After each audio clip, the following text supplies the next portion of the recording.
Election কি আদৌ হবে? 2 নাম্বার, ইলেকশন নিয়ে সবার মনে শঙ্কা কেন? 3 নাম্বার, কারা চায় না ইলেকশন হোক? এই 3 প্রশ্নের জবাব দেওয়ার আগে আমাদের এক লম্বা কাহিনী শুনতে হবে। আশা করি শুনতে খারাপ লাগবে না, কারণ এই কাহিনীর মধ্যে আপনার অনেক প্রশ্নের জবাব আপনি পেয়ে যাবেন। প্রথমে শুরু করি এরশাদ বিরোধী আন্দোলন দিয়া। এরশাদের বিরুদ্ধে আওয়ামী লীগ আর বিএনপি 2 রাজনৈতিক দলের রাজনৈতিক লড়াইয়ের ফলে এরশাদের পতন হয়। মুজিবের বিরুদ্ধে কোনো শক্তিশালী রাজনৈতিক লড়াই রাজনৈতিক দলগুলো গড়ে তুলতে পারেনি। মুজিবের পতন হয় অপ্রচলিত এক শক্তির হাতে। আর ওই পলিটিক্যাল ভ্যাকুয়ামটা পূরণ করার জন্যই বিএনপির মতো একটা দলের জন্ম হয়। তখন এমন কোন রাজনৈতিক দল ছিল না যে ওই পলিটিক্যাল ভ্যাকুয়ামটা পূরণ করতে পারে। হাসিনাকেও কোনো রাজনৈতিক দল উৎখাত করতে পারেনি। এমনকি হাসিনার বিরুদ্ধে কোনো রাজনৈতিক দল লড়াইও তৈরি করতে পারেনি তেমন শক্ত কোনো। হাসিনার পতন হয়েছে রাজনৈতিক দলের বাইরের শক্তির হাতে।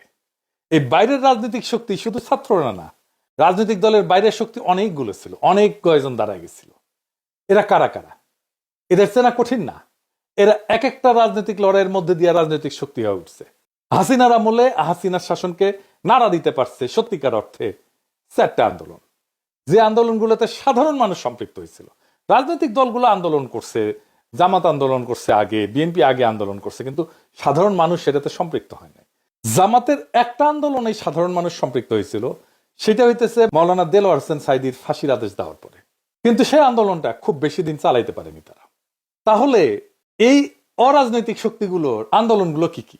1 নাম্বার, হেফাজতের 5ই মের আন্দোলন। 2 নাম্বার, নুরুল হক নুরদের টাইমের সে কোটা সংস্কার আন্দোলন। 3 নাম্বার, নিরাপদ সড়কের আন্দোলন। আর ফাইনালি 2024 কোটা আন্দোলন এবং আলটিমেটলি বর্ষা বিপ্লব। এই সব কয়টা আন্দোলনের সর্বশক্তি নিয়ে নেতা থেকে শুরু করে কর্মী সমর্থক পর্যন্ত ছিল জামাত শিবির। বিএনপির নেতারা না থাকলেও কর্মীরা অনেকেই থাকতো, প্রায় সকলেই থাকতো বলা চলে। এই লড়াইগুলোতে নিজেদের তাগিদে তারা যুক্ত হইতো।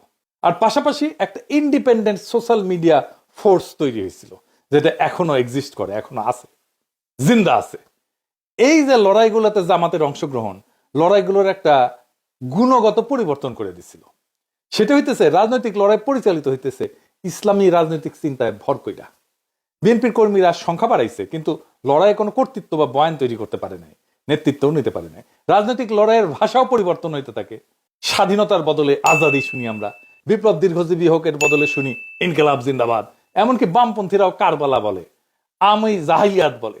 শোষক আর শোষিতের বদলে আমরা ব্যবহার করি জুলুম আর মজলুম। ন্যায়ের বদলে ব্যবহার করি ইনসাফ। গণভবন দখল করাকে বলি আমরা ফতে গণভবন।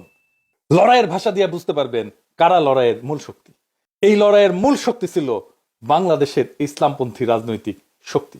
বিপুল পরিমাণে মাদ্রাসার ছাত্র শহীদ হয়েছে। আওয়ামী লীগের সাথে বিএনপির ঘুটু আছে, এটা তো বানায় বলতেছি না। আপনার এলাকায় আওয়ামী লীগ কার শেল্টারে আছে দেখেন। এস আলমের ব্যবসা দেখে সালাউদ্দিন সাহেব। এস আলমের গাড়ি সরায় বহিষ্কৃত হয়েছিল যারা, তাদেরকে আবার ফিরায় নেওয়া হয়েছে। তাহলে সামে বহিষ্কার করছিল, এমনি এমনি মিশামিশি হুদাহুদি বহিষ্কার করছিল, দেখানোর জন্য বহিষ্কার করে। যতজনকে বহিষ্কার করছে সবাইকে পিরেত নিছে। আপনি হিসাব করে দেখেন, বিএনপি দেখায় বহিষ্কার করছে, তার কিছুদিন পরে সামে আসতে কইরা তাদেরকে ফিরায় নেয় দলে। সব কয়টারে ফিরায় নিছে। দেখেন ওদেরকে আবার ফিরে নিছে। ওকে আবার নমিনেশনও দেওয়া হয়েছে। বিএনপি তারেক রহমানের সাথে লন্ডনে গিয়ে দেখা করে। এইসব স্থগিতাদেশ, বহিষ্কার সব লোক দেখানো কাজ। ফজা পাগলার তো প্রাথমিক সদস্য পদ স্থগিত হয়েছে, অগাস্ট মাসে স্থগিত করছে 3 মাসের জন্য। তো তাইলে নমিনেশন পাই কিভাবে? ও তো সদস্য পদই নাই। আর একটা মজা দেখায়, বিএনপির একটা নীতি নিছিল, এক পরিবার এক প্রার্থী। যে দেখেন, মানে এক পরিবার থেকে একজনই প্রার্থী হবে। খন্দকার মোশাররফ এসে গর্ব করে কইছেন, দেখেছেন আমরা এক পরিবার থেকে একজনের বেশি প্রার্থী দেই নাই। হ্যাঁ, তাই তো, এক পরিবার থেকে তো একজনের বেশি প্রার্থী দেন নাই তো, তাই না? তারেক রহমানের পরিবার থেকে তো 2 জন প্রার্থী, তারেক রহমান আর বেগম খালেদা জিয়া। মানে নীতি সবার জন্য, ওনাদের জন্য না, তাই না?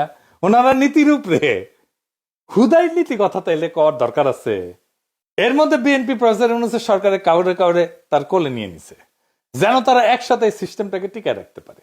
এতদিন তারা মোটামুটি খোশ মেজাজেই ছিল, কিন্তু সব হিসাব তাদের পাল্টে গেল। একটা ভয় তাদের তারায় ফেরতেছে সেই দিন থেকে, বিরাট একটা ভয়।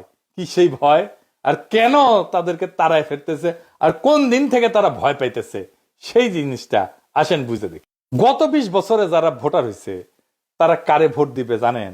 জানেন না তো, আমরা কেউই জানি না। বিএনপি কে যে ভোট দিবে না এটা তো জানা গেছে, ছাত্র সংসদ নির্বাচনে দেখা গেছে তরুণেরা ভোট দিতেছে বিএনপি কেনা। বিএনপি থার্ড হয়েছে বেশিরভাগ জায়গায়। আগে তো টাকা দিয়া ভোট কেনা যাইতো, গুন্ডার হুন্ডা দিয়া কেন্দ্র দখল করা যাইতো। এটা কি আবার করা যাবে? যাবে না। ওরাও নিশ্চিত না। আগে মনে করেছিল ইলেকশন দিলে তো বিএনপি জিতে যাবে, তাই রে নাই রে না।